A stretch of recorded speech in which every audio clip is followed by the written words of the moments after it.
কবরে যে আছে তারই যে কি সেই তো নিজেই জানে, কেউ তো জানে না ওই বাঁচে কিনা।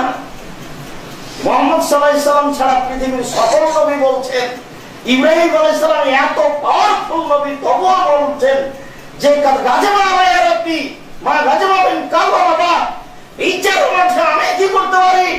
আমার প্রতিপালক আমার উপরে আজকে এত রাগ করেছেন যা পূর্বে কোনোদিন করেননি, পরে কোনোদিন করবেন না। নাফসি নাফসি, আমার চেয়ে কি হয় আমি নিজেই বুঝি না। ইব্রাহিম আলাইহিস সালাম যদি বিচার মানে টিকতে না পারেন, তাহলে আপনার পীর সাহেব বিচার মানে টিকবে এটা আপনি কি করে বুঝলেন? এত আপনার বুদ্ধি কম হলো কি করে? মাছ দিয়ে ভাত খান, কাঁটা ফেলে খান, ঠিকই বুদ্ধি আছে, কাঁটা সহ খান না।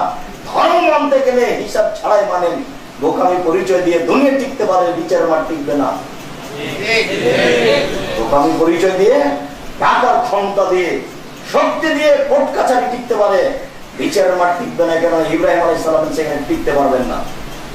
ইব্রাহিম আলাইহিস সালাম দুনিয়াতে অক্ষমতা প্রকাশ করেছেন, বিচারের মাঠ আবার করবেন।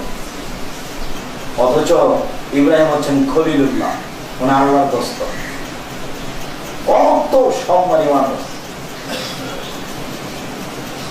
সে এমন একটি পাপ যা মানুষের অতীতের নেকিকে নষ্ট করে।